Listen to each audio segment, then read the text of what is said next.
Adana believed humiliating him was a duty. Her parents trained her for it. "This is how you remind people of their place," her mother always said. But what happens when the man she had been destroying all her life was her blood? The afternoon sun sat high over the Williams mansion, spreading heat across the shiny tiled driveway. A black SUV stood parked near the fountain, water dripping from its surface. Mr. Oena Okeke knelt beside it with a sponge and bucket, moving in slow, careful circles. His once white shirt was damp and clinging to his back. He didn't look up. He rarely did. Adana walked toward him, her gold sandals clicking sharply against the tiles. Her gown fluttered lightly in the breeze, her hair neatly styled. She looked like something out of a magazine, elegant and polished. But the moment she saw him, her expression shifted into something cold. "You've been washing this car for almost 1 hour," she said, folding her arms. "Are you waiting for rain to help you?"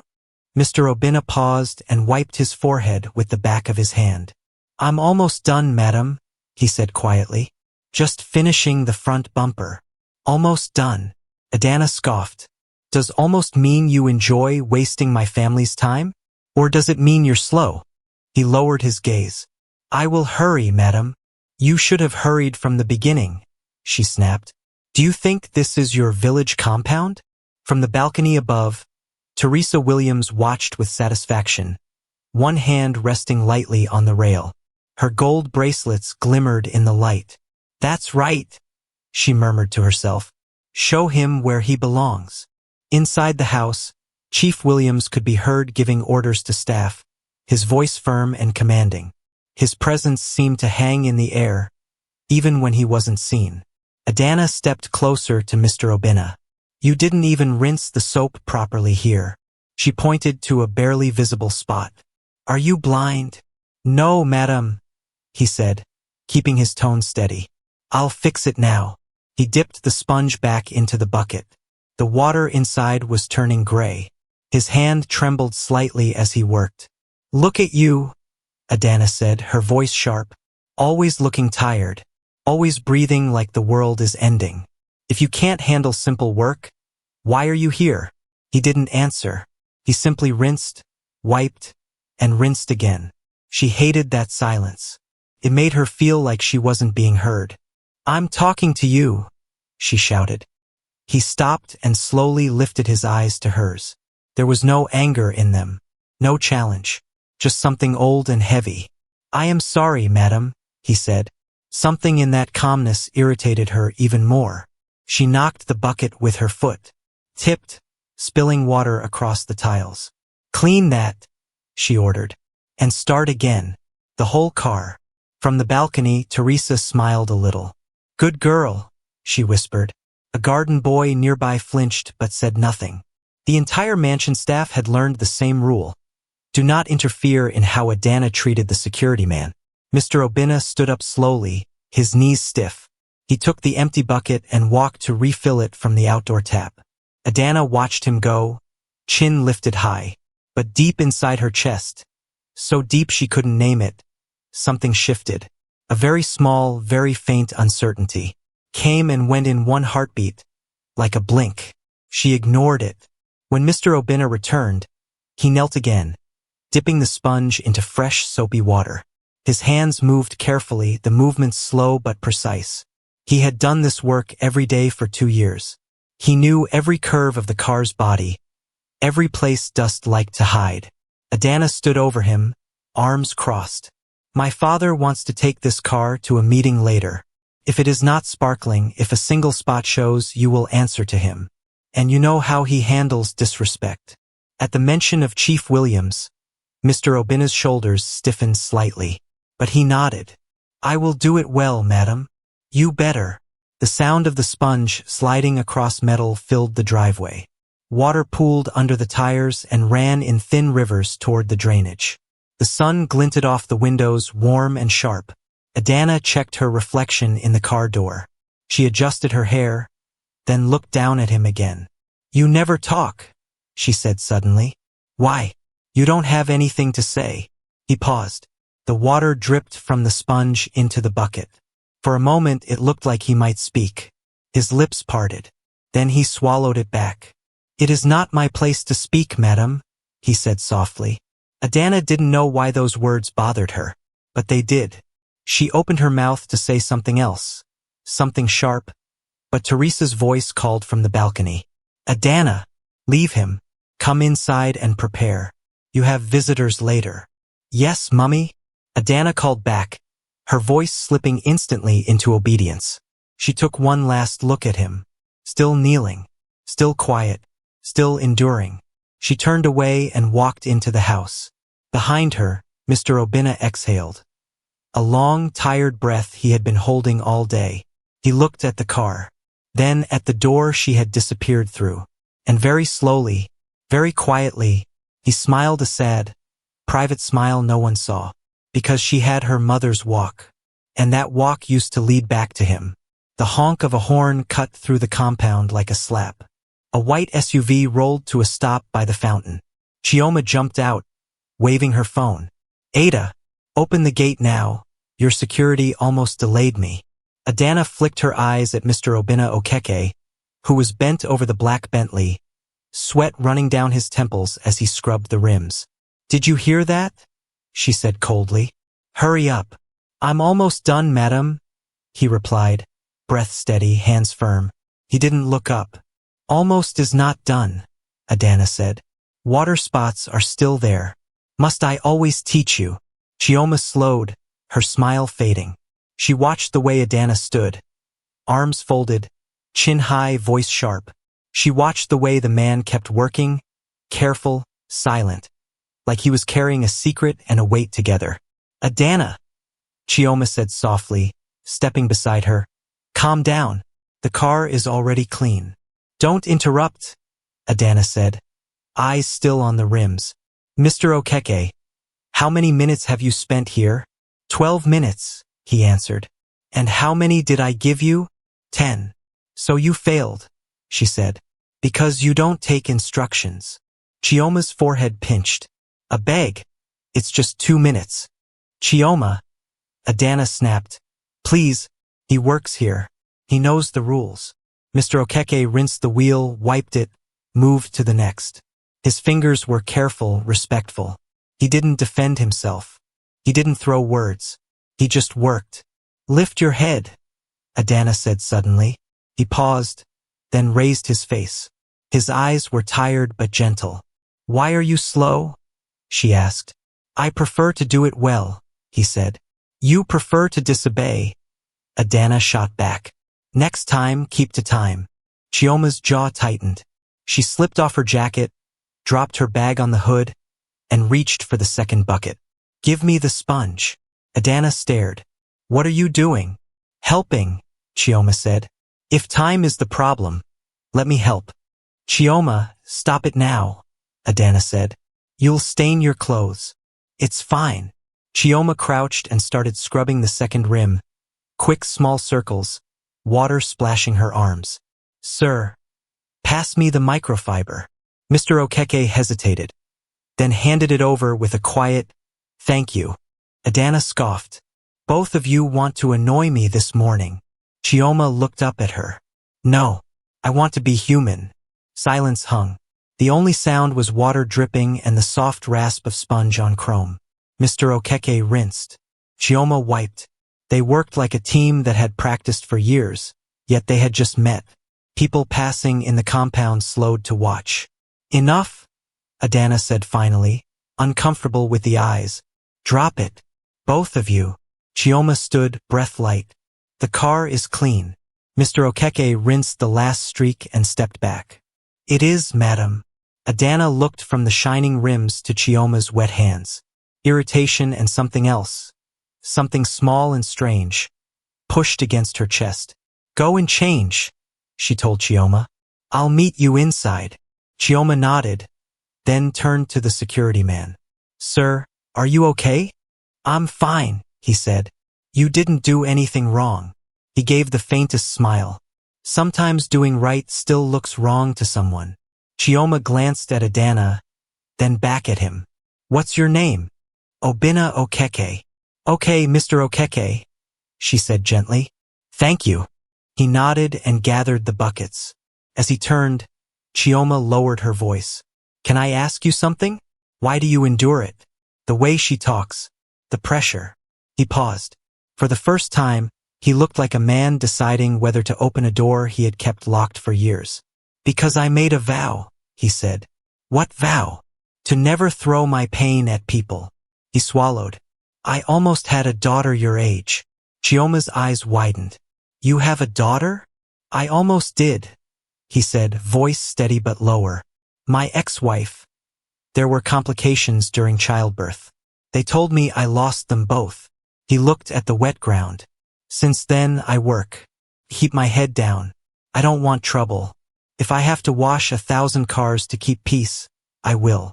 Chioma's throat tightened. I'm sorry.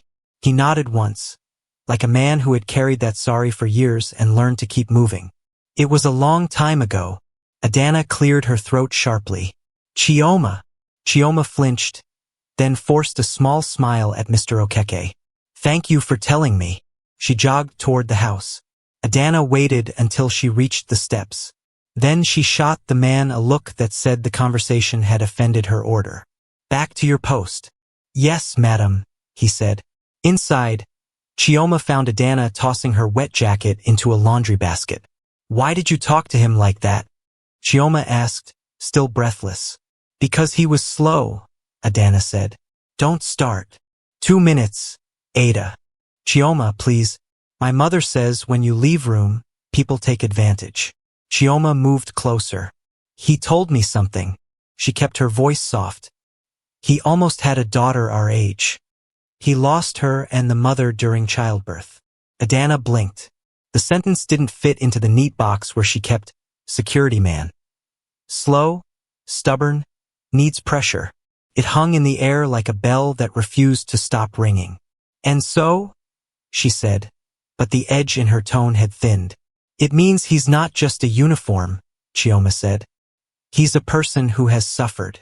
You talk to him like he's a tool. That is what this house runs on, Adana muttered, but she wasn't sure who she was convincing. Everyone has a role. Role doesn't remove respect. Adana folded her arms tighter. You don't know this house. Then tell me, Chioma challenged softly. Why are your parents always cold to him? Why is he scared to look up? Why does your mum smile at everyone else, but not him? Adana looked away. She remembered small things she had ignored. The way her mother's eyes went blank when Mr. Okeke passed. The way her father said, shift him to night duty, like shifting a box. The way the man never argued even when he was right. It's nothing, she said weakly. Maybe he's just that type. What type? Chioma pressed. The quiet type. Quiet doesn't mean guilty. Adana exhaled. You're making a big deal out of this. Please, let it go. I can't, Chioma said. Because when I scrubbed that rim with him, I saw a father. I don't know why, but I saw one. The word father lodged in Adana's chest like a pebble in a shoe, small, but impossible to ignore. She tried to shake it off. Don't be dramatic. I'm serious, Ada. Chioma touched her arm. Talk to him nicely tomorrow. Just once. See what happens. Adana pulled away gently. I have things to do. Fine. Chioma picked her bag. At the door, she paused. He never defended himself. Not even once. People who hide evil usually talk too much. He didn't. When Chioma left, the room felt louder with quiet. Adana stood by the window and watched through the curtains. Down by the fountain, Mr. Okeke rinsed the buckets, wrung the microfiber, and set everything in perfect order. No hurry, no anger, just care. Her phone buzzed. A text from her mother. Remember to keep that man in line. He's getting too comfortable. Adana stared at the message. The pebble pressed deeper. A different text came in from Chioma. Please, Ada, try kindness tomorrow. For me. Adana's fingers hovered over the keyboard. She typed, we'll see. Then she deleted it and typed, okay. She put the phone down and looked out again. The man wiped his hands on his faded cloth and stood for a moment, eyes on the sky like someone counting years. He turned and walked back to the gatehouse. Adana didn't understand why her chest felt tight. She only knew that for the first time, her mother's rule didn't sound like truth. It sounded like training. She told herself it was nothing. She told herself tomorrow she would be firm as usual. But as she closed the curtain, she whispered something she had never said about him. What if there's more? The insult tasted bitter now. All afternoon, Adana kept hearing her own voice from earlier. Wash it again. Do you understand me? It used to feel like power. Today it felt like sand in her mouth. She stood by the balcony rail, watching Mr. Oena rinse the driveway in the dimming light. His back straight, his movements quiet and steady. No complaint, no drama, just work. Addie, Chioma said softly behind her. We need to talk. Adana didn't turn. About what? About him, Chioma said, stepping to her side. About what you did, and what he told me. Adana's jaw tightened. Chioma, don't start. You know my parents. Rules are rules in this house. And you know me, Chioma replied. I can't keep quiet after what I heard. Adana sighed and looked at her friend. What did he say? Chioma swallowed, choosing her words. He said he almost had a daughter, a girl about our age now. He lost her the day his wife gave birth. He never saw the child. He never buried her. He never healed. That's the pain he carries. Silence landed like a stone between them. Somewhere below, water hissed on hot concrete. A bird cut across the pink sky and vanished into the mango tree. Adana blinked. And he told you that? Just like that? He didn't throw it at me, Chioma said. It slipped out while we were cleaning the car together. I asked why he never talks back, even when you shout. He said, when you have already lost the one thing you can't replace, you learn to swallow other things. Adana's face went still. I don't want to hear this. I think you need to, Chioma said, voice gentle but firm. Addie, look at him. He's not lazy. He's not stubborn. He's broken in a quiet way. And you are the hammer your parents keep handing to you. Adana's eyes flashed. Don't talk about my parents like that. I'm not fighting them, Chioma said. I'm asking you who you want to be. Adana faced the compound again, gripping the rail. Mr. Oena coiled the hose and set it aside like it was something delicate, not rubber. He wiped his hands on an old cloth and checked the car doors, the windows, the gate lock, every little thing before nodding to himself. People lose things all the time, Adana muttered almost to herself. People move on. Some do, Chioma said. Some carry it like a stone in the chest. Addie, when you shouted at him today, he didn't even flinch. Do you know why? Because maybe the worst thing has already happened to him. That is not my fault, Adana snapped, then went quiet, surprised at the heat in her own voice. It's not.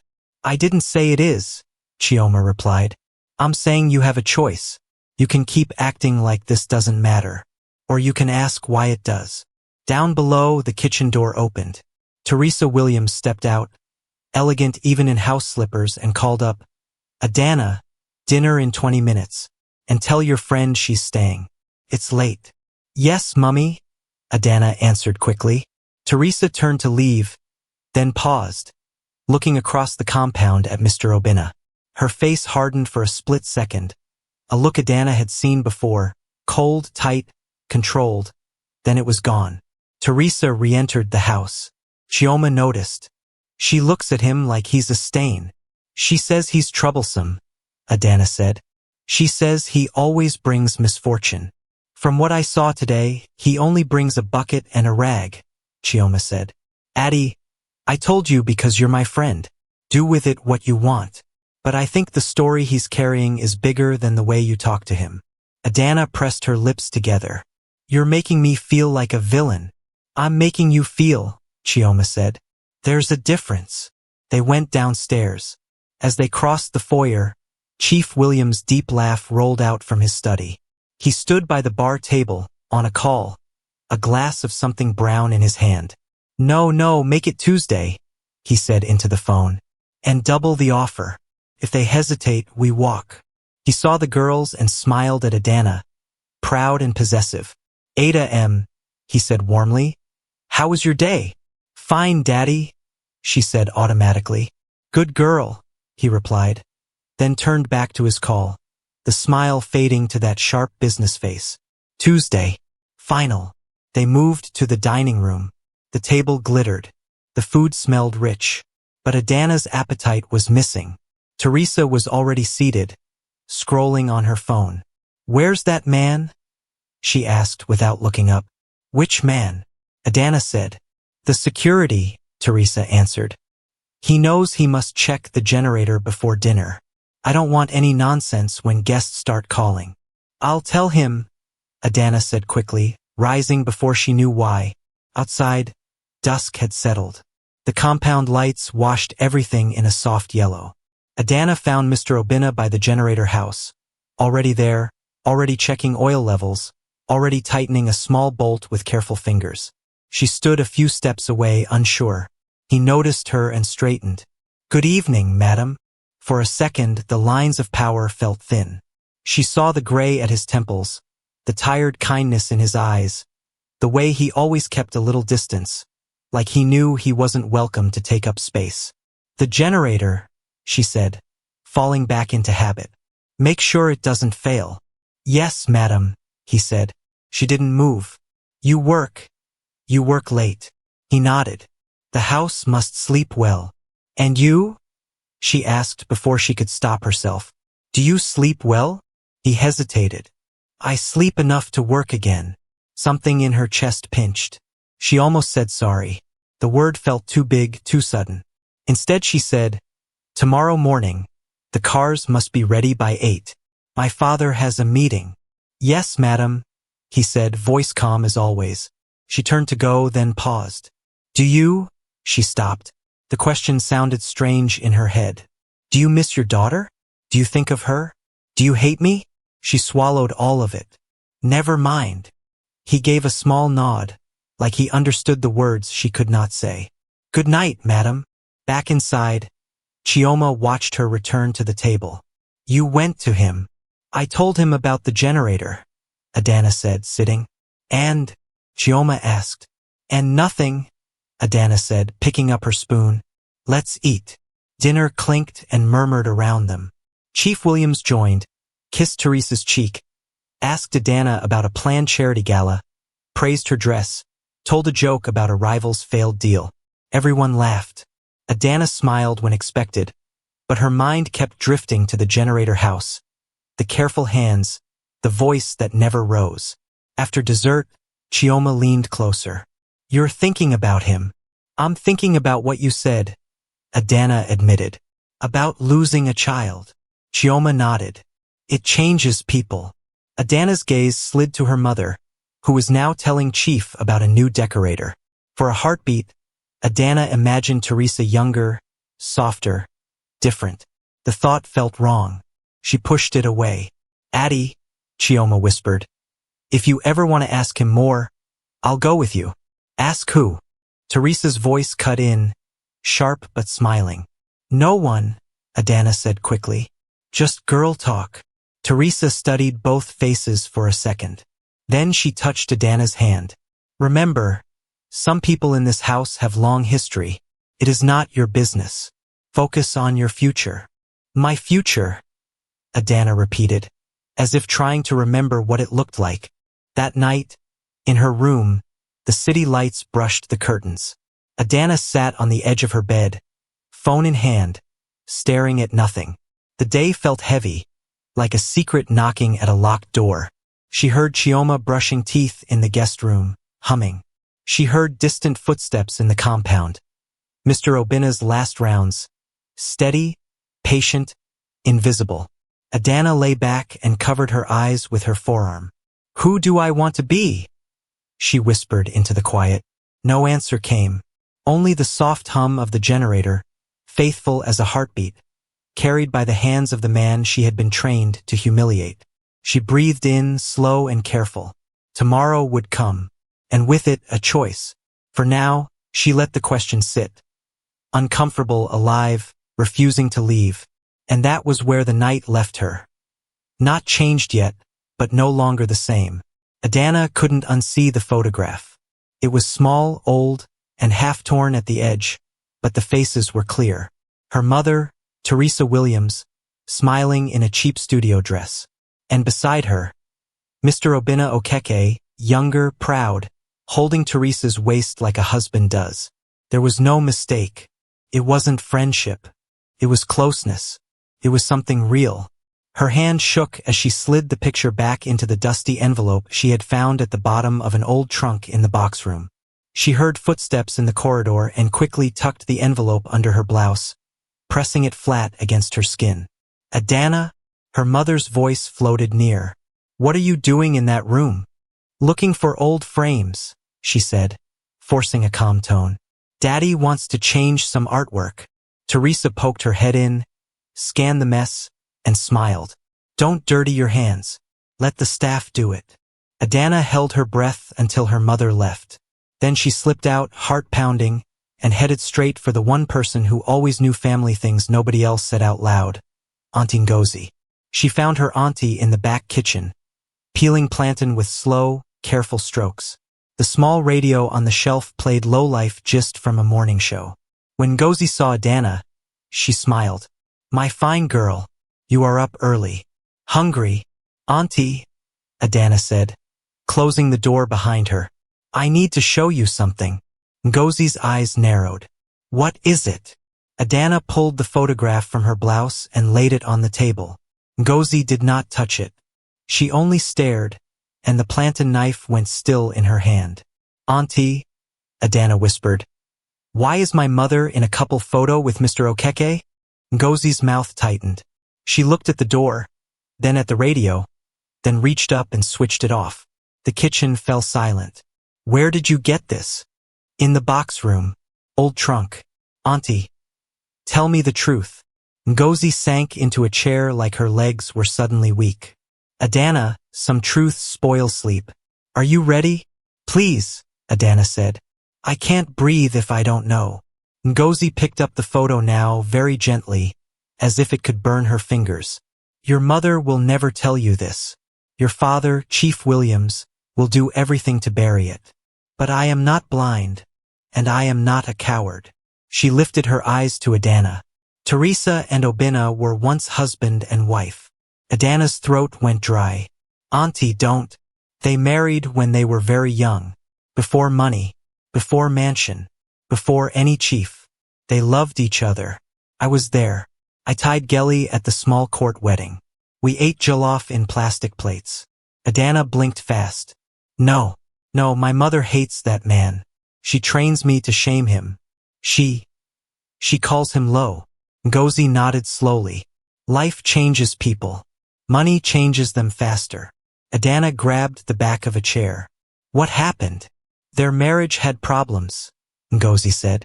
Poverty, pressure, misunderstandings. Then your mother got pregnant. She should have rested, but life was heavy.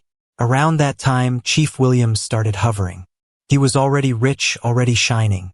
He liked your mother. He offered help. He offered soft life. Adana swallowed. And Mr. Okeke? Proud man. Stubborn man. He kept working, doing security jobs, doing anything. He wanted to provide. But your mother, she began to drift. Your chief was whispering better future. Better everything. Adana's eyes burned. Auntie, just say it plain. Gozi took a breath. The night your mother went to the hospital to give birth, everything changed. In the morning, they told Obinna the baby died. They also told him, it was better to let your mother recover with family. He left that hospital a ghost. Your mother never looked back. Adana's head snapped up. Who told him the baby died? The hospital. People with power around your chief. People who don't talk for free. Gozi said, voice dropping. I did not believe it. I told Teresa I wanted to see the baby, to cry with her, to hold her hand. She pushed me away. 2 months later, she was living with Chief Williams. And then, Gozi gestured at Adana with her chin. We started seeing you, small, beautiful, in expensive clothes. Silence pressed on the walls. A pot on the stove clicked as it cooled. Adana felt like the floor had moved. So you are saying, she whispered, that my mother was married to Mr. Okeke, got pregnant for him, and the hospital said the child died, and then she moved in with Chief Williams and then I appeared. Ngozi's eyes glistened.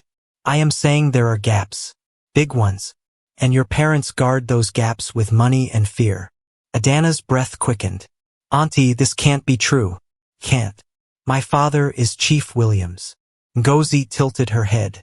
Your father is the man who raised you, but blood is stubborn. It does not care for titles. Adana pressed a hand to her chest. Why didn't you tell me since? Why keep quiet all these years? Ngozi looked ashamed. Fear. Comfort. I work here. I eat from this table. And I told myself it was not my story to tell. I also hoped it was nothing. That maybe I was wrong. But when I see the way your parents push you to humiliate Oena, Adana, no normal person fights a man like that unless they are hiding pain. Adana remembered her mother's eyes whenever Mr. Okeke bowed.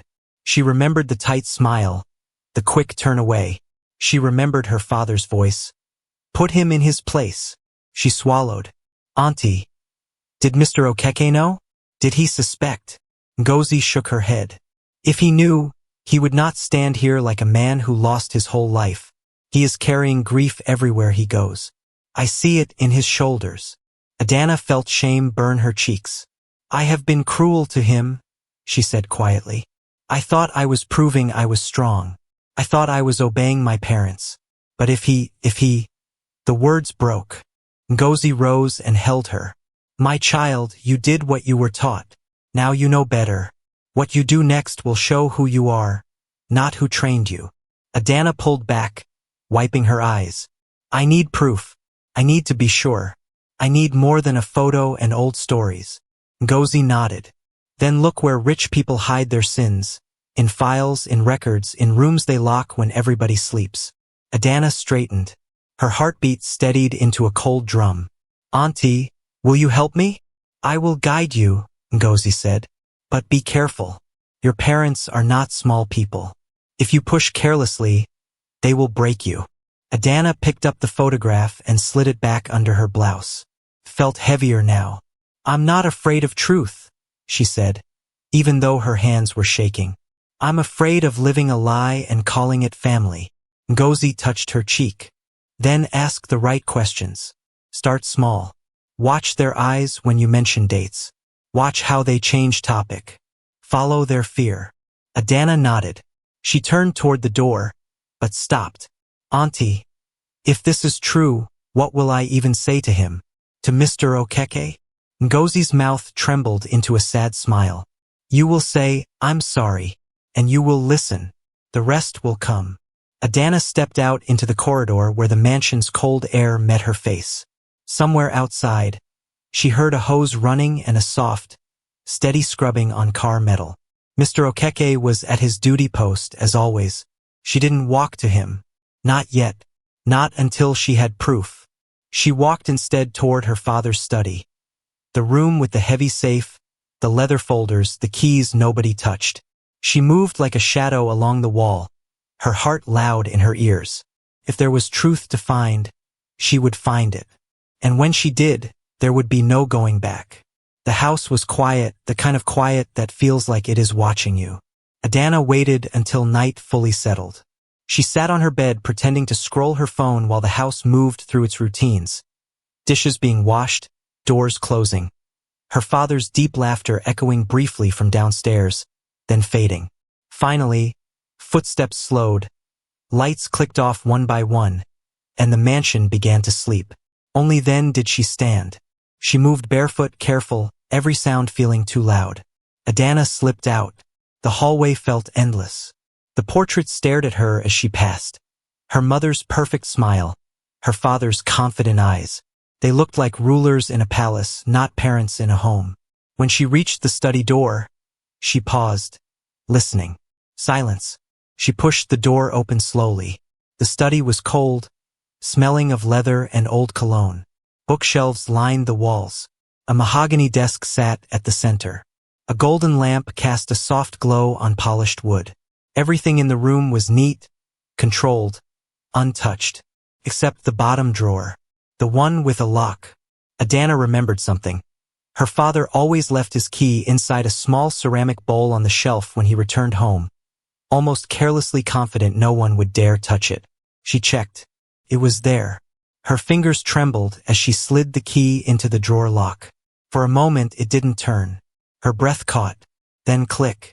It opened. Inside were files tied with red ribbons, hospital envelopes, photographs, and a sealed brown folder labeled Oena and Teresa. Matter closed. Her heart slammed against her ribs. She pulled the folder out and laid it on the desk. Her fingers hesitated. Then she opened it. The first page was a hospital birth record. Mother, Teresa Okeke. Child, female. Status, stillborn. But the next page, neonatal assessment report. Infant sex, female. Condition, healthy. Stable. Normal respiration. Adana blinked. She read it again. Healthy. Stable. Alive. Her throat tightened. The next document was an invoice from the hospital, signed, stamped, and below it, handwritten. Payment received. Record adjusted. Case sealed. Then, attached behind it, a bank transfer receipt. From Chief Williams. Her breathing stuttered. She flipped to the last page. A DNA test. Signed years later. Her name on the result. Her mother's name. And another name.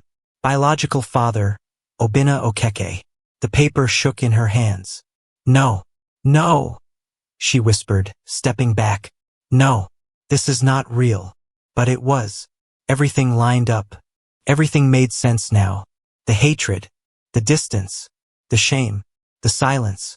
The way her mother could not look Oena in the eye. The way her father made her humiliate him.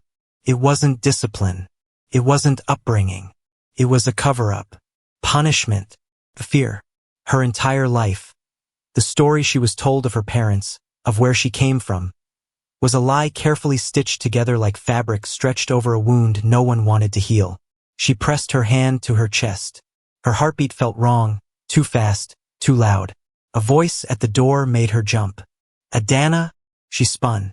It was Chioma, barefoot, eyes wide. You found something. Adana couldn't speak. She handed Chioma the papers. Chioma read quickly, her face draining of color. Oh my God. Addie. This means I am his daughter. Adana whispered, voice cracking. The man I've been insulting. The man I've been treating like dirt. The man I've been calling useless. Chioma stepped forward, grabbing Adana before she collapsed. Breathe. Breathe. Adana's voice broke into a quiet, shaking sob. All this time, he thought his daughter died. They made him mourn a child who was alive. They stole me from him. And she covered her face. I helped them hurt him more. Chioma held her tighter. You didn't know. But I know now, Adana said. Her expression hardened, tears drying with fire. This house raised me to be cruel. I believed everything they said.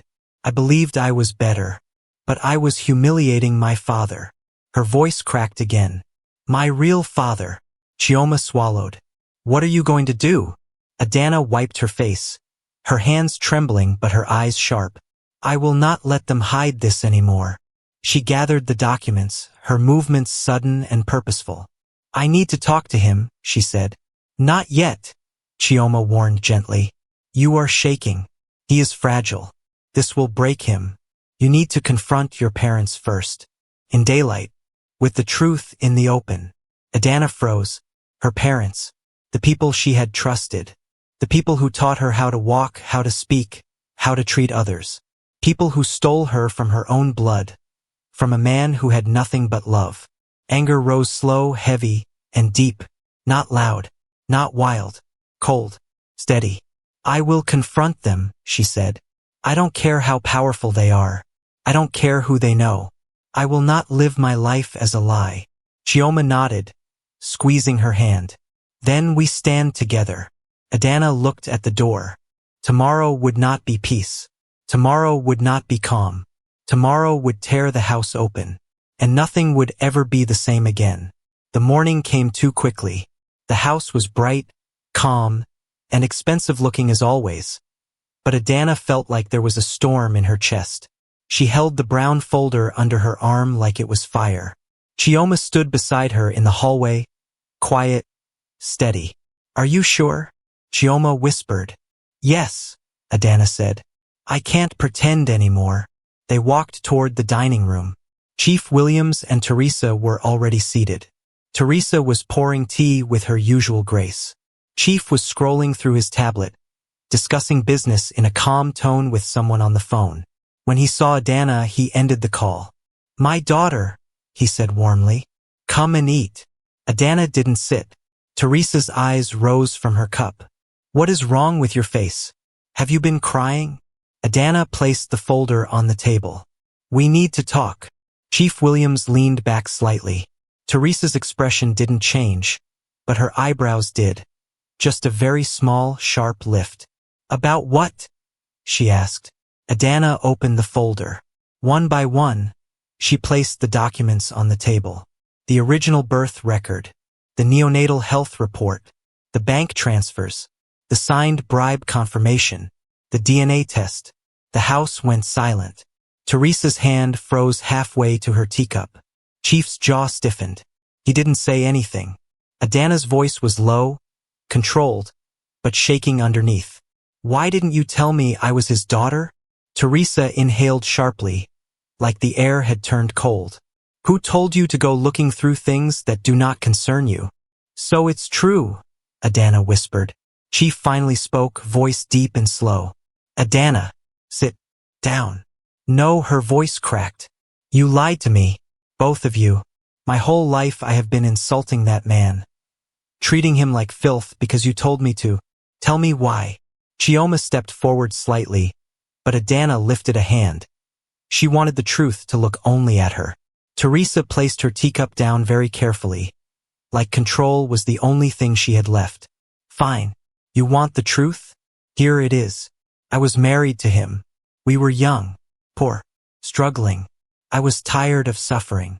Her voice didn't shake. I wanted more, Teresa continued. And your father, Chief Williams, offered more. Stability, comfort, a real future. You stole me, Adana shouted, tears bursting hot. You took me from him. Teresa flinched but didn't break. I chose a life where my child would not suffer. But you made him suffer, Adana cried. You made him think his child died. Teresa's lips trembled, but only for a second. It was necessary. Chief Williams finally stood up, voice hard, eyes cold. We did what we had to do. Oena was not fit to raise a family. He had nothing. He would have drowned you both in poverty. I stepped in. I took responsibility. I made sure you grew up in comfort. We did this for you. For me, Adana laughed, a bitter, broken sound. Or for your ego, for your pride, for your image. Chief's voice rose. Watch your tone. No, Adana said. For the first time in my life, I will not. Chief took a step toward her. Chioma moved closer to Adana instinctively. You will not dishonor us because of some old paper, Chief said. These are not old papers, Adana replied. These are proof. You bribed the hospital. You faked my death. You destroyed that man's life. And then you trained me to destroy him again every day. Teresa's voice finally cracked. Adana, listen. No, Adana shouted. Tears streamed, but her voice stayed strong. You looked that man in the face every day, knowing he lost his daughter because of you. And you still made me hurt him. Teresa covered her mouth, shaking now. Chief's voice was firm, unmovable. The past is done. You are our daughter. This house is your future. Do not throw away everything we gave you. Adana wiped her tears with the back of her hand. I don't care about your house. I care about who I am. And I will not live under lies. She reached into her pocket and pulled out her phone. Chief's eyes widened. Adana, put that down. No, she whispered. She dialed. Teresa's chair scraped the floor as she stood. Adana, don't do this. Please. You don't understand how far this goes. I understand enough, Adana said, voice flat. And I am done protecting your image. The call rang once, twice. Hello? came the voice on the line. Yes, Adana said. I would like to report a case. A serious one. Teresa grabbed the back of a chair. Adana. Adana didn't look at her. I need officers to come to 18 Crescent Drive, Lekki. It's regarding medical fraud, child identity concealment, and bribery. Chioma pressed a hand over her heart, eyes full. Chief's face darkened. You think you can bring the police into this house? Adana turned to both of them, tears drying like iron. You brought this to this house the day you decided to steal a child. She ended the call. Silence. Heavy. Final. Outside, faint sirens began to rise in the distance. There was no turning back now. Sirens cut through the quiet evening like a blade. Blue lights washed over the white walls of the Williams mansion. Adana's hands shook, but she did not back down. 2 officers stepped into the foyer. Good evening. We received a report, the older one said, eyes moving from the marble floor to the gold frames on the walls. Chief Williams came down the stairs in a hurry, tie loose, voice hard. Who called the police to my house? I did, Adana said, her voice steady even though her knees felt weak. Teresa froze behind him. Adana, are you mad? What is the meaning of this? Mr. Obinna Okeke stood by the front door in his faded uniform, quiet, alert, like a guard who had seen storms before. He looked at Adana with the same calm eyes he used when she threw insults at him. Tonight, something in those eyes felt deeper, like he was ready to hear whatever truth would come. The officer opened a small folder. We need to ask a few questions about a child recorded as deceased 20 years ago at Holy Mercy Hospital, Onitsha. We have reason to believe the records were altered. Chief laughed, loud and fake.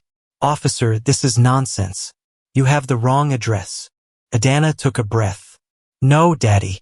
They have the right place. Teresa snapped. Adana, what did you do?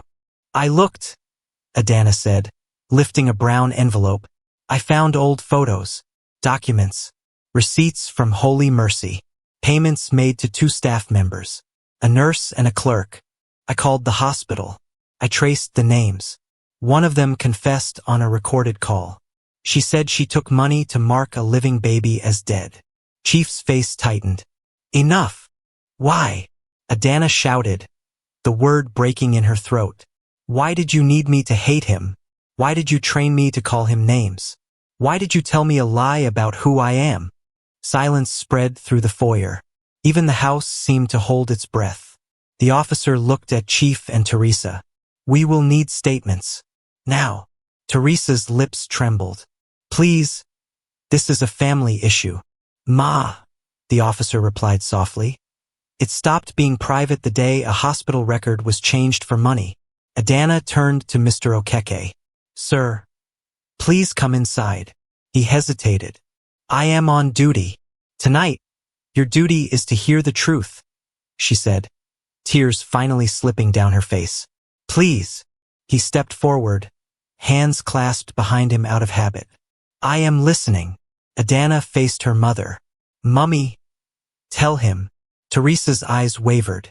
She looked at Chief, then at the officers, then at Mr. Okeke. Her voice came out small. Obinna, I am sorry. Chief flared. Teresa, she shook her head. No more. I am tired. Her gaze settled on Mr. Okeke like someone facing a long, unfinished road. We married when we were young. We were poor but happy. I got pregnant. The birth was hard. The nurse told me the baby did not cry. I fainted. When I woke up, Chief was already in my life. He said the nurse confirmed the baby died. He helped me. He gave me a way out. And you never checked? Mr. Okeke asked, voice low. Teresa swallowed. I checked, once. I went back.